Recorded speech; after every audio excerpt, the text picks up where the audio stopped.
not only have we delivered strong recurring revenue growth of 20%, we've expanded our gross margins, and we've also delivered a material cost reduction.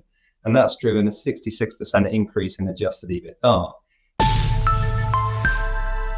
Hello, you're watching Proactive. I'm joined by Bango CEO Paul Lorby and Chief Financial Officer Matt Wilson. Paul, Matt, very good to speak with you. Matt, I'm going to start with you. For the uninitiated, give us the Bango elevator pitch, please.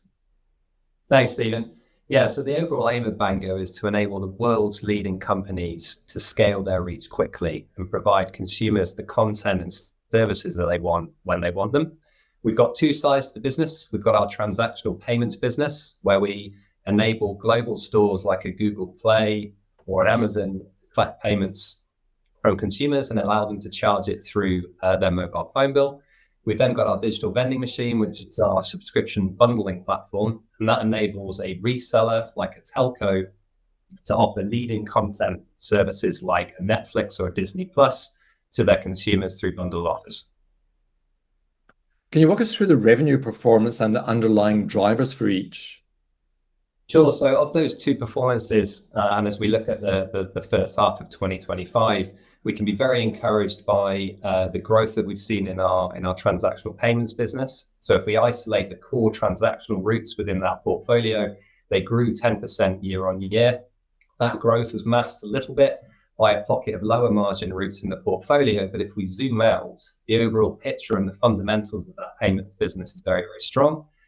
And then on the digital vending machine side, I'm very encouraged by the fact that we've got a healthy balance of growth coming from new customers and existing customers.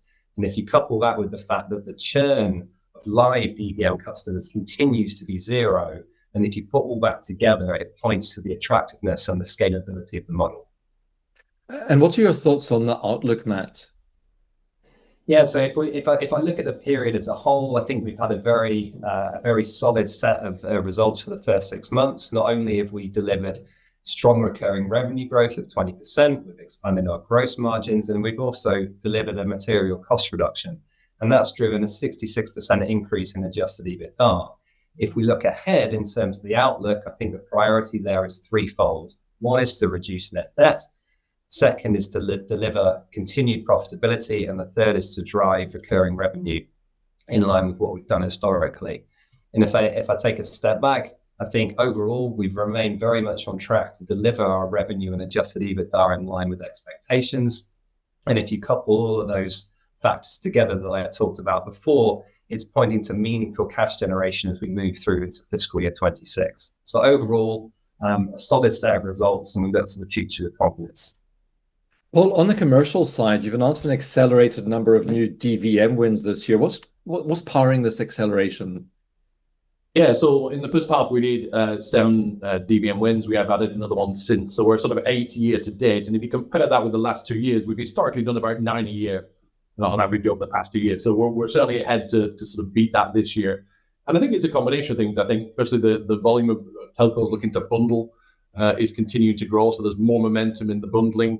I've also said there's sort of a network effect to this business. So the more telcos we connect, the more content providers we connect, the more referrals there are to each other. So it's a little bit like a sort of a snowball. And I think we're also benefiting the fact that there are some deals that have been in the pipeline 12 or 18 months and now at long last they're starting to come out of the bottom. And you now count 6 of the top 8 US telcos as DVM customers, right? Yeah, I mean, the US is a great market for not just the US, but North America generally, if you sort of take Canada as well. And you know, it's the largest digital subscription market in the world. We power 6 out of the top 8 telcos.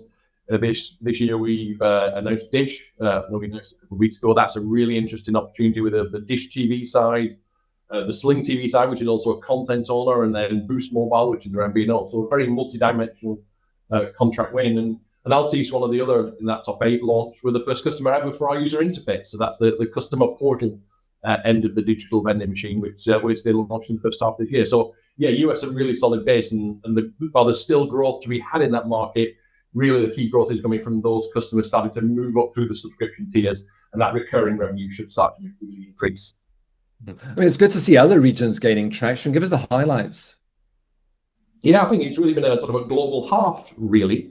If you sort of start in Asia, we signed our first ever contract in Korea.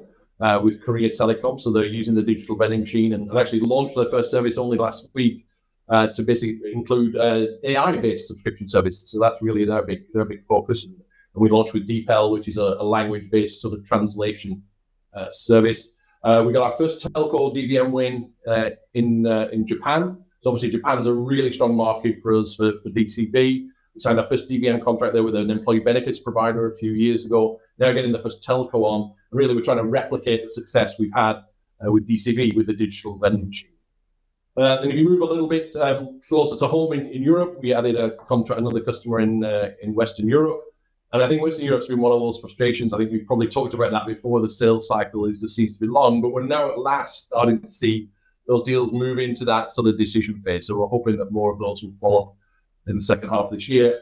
And then on Friday, we announced a contract with MTN Group in Africa. And Africa is an interesting new market for us. It's our first DVM win in that market. We have a strong DCB footprint, but our first DVM win. And really, certainly with MTN Group, it's a great place to start because they are across 16 different markets. We'll start in South Africa with an S-Bud launch, and there's 39 million customers in South Africa. And then it'll move around the group, and then we'll add other content providers on top. So yeah, exciting entry point into that. What is a new consumer for us for the digital vending?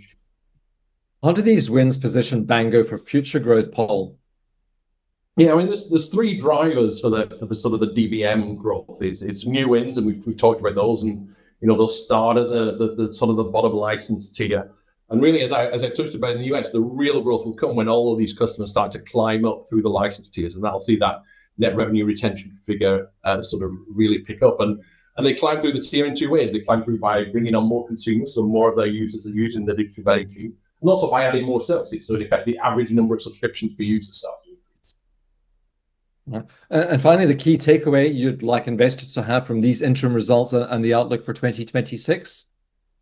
Yeah, I mean, I think the answer is the first half is just the start. If you sort of start at the top of the income statement and work down, we have an accelerating DVM pipeline, great new customers coming on board that have huge potential moving forward in the future. That core transactional business still delivering solid growth at a time when our costs are reducing and our capex is reducing.